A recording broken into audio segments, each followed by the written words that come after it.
देवउठनी एकादशी सुने पौराणिक व्रत कथा। एक राजा के राज्य में सभी लोग एकादशी का व्रत रखते थे। प्रजा तथा नौकर चाकरों से लेकर पशुओं तक को एकादशी के दिन अन्न नहीं दिया जाता था। एक दिन किसी दूसरे राज्य का एक व्यक्ति राजा के पास आकर बोला, महाराज, कृपा करके मुझे नौकरी पर रख लें। तब राजा ने उसके सामने एक शर्त रखी कि ठीक है, रख लेते हैं, किंतु रोज तो तुम्हें खाने को सब कुछ मिलेगा, पर एकादशी को अन्न नहीं मिलेगा। उस व्यक्ति ने उस समय हाँ कर ली, पर एकादशी के दिन जब उसे फलाहार का सामान दिया गया तो वह राजा के सामने जाकर गिड़गिड़ाने लगा, महाराज, इससे मेरा पेट नहीं भरेगा, मैं भूखा ही मर जाऊंगा, मुझे अन्न दे दो। राजा ने उसे शर्त की बात याद दिलाई, पर वह अन्न छोड़ने को राजी नहीं हुआ। तब राजा ने उसे आटा, दाल, चावल आदि दिए। वह नित्य की तरह नदी पर पहुंचा और स्नान कर भोजन पकाने लगा। जब भोजन बन गया तो वह भगवान को बुलाने लगा, आओ भगवान, भोजन तैयार है। उसके बुलाने पर पीताम्बर धारण किए भगवान चतुर्भुज रूप में आ पहुँचे तथा प्रेम से उसके साथ भोजन करने लगे। भोजनादि करके भगवान अंतर्धान हो गए तथा वह अपने काम पर चला गया। 15 दिन बाद अगली एकादशी को वह राजा से कहने लगा कि महाराज, मुझे दुगुना सामान दीजिए। उस दिन तो मैं भूखा ही रह गया। राजा ने कारण पूछा तो उसने बताया कि हमारे साथ भगवान भी खाते हैं, इसीलिए हम दोनों के लिए ये सामान पूरा नहीं होता। यह सुनकर राजा को बड़ा आश्चर्य हुआ। वह बोला, मैं नहीं मान सकता कि भगवान तुम्हारे साथ खाते हैं।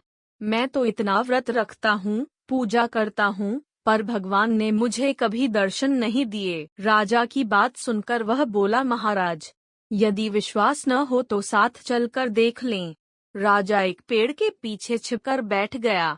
उस व्यक्ति ने भोजन बनाया तथा भगवान को शाम तक पुकारता रहा, परंतु भगवान न आए।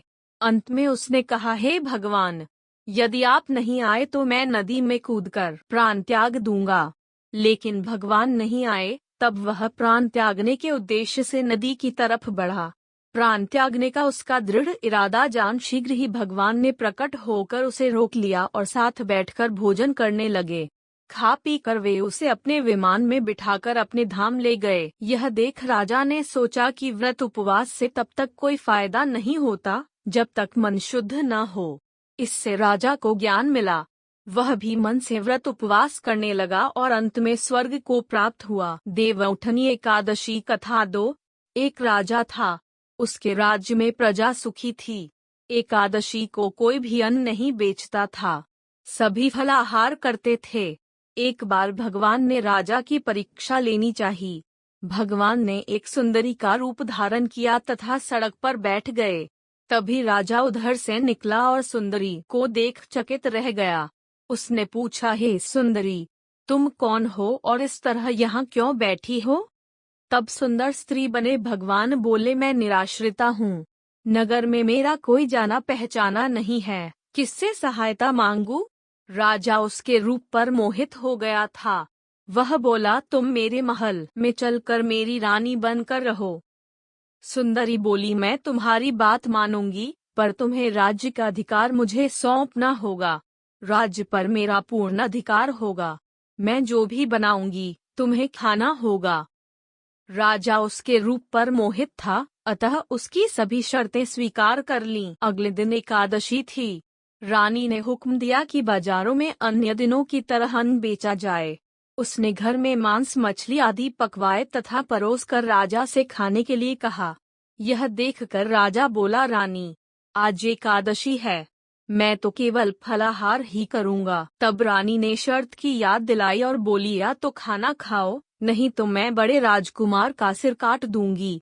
राजा ने अपनी स्थिति बड़ी रानी से कही तो बड़ी रानी बोली, महाराज, धर्म न छोड़ें, बड़े राजकुमार का सिर दे दें।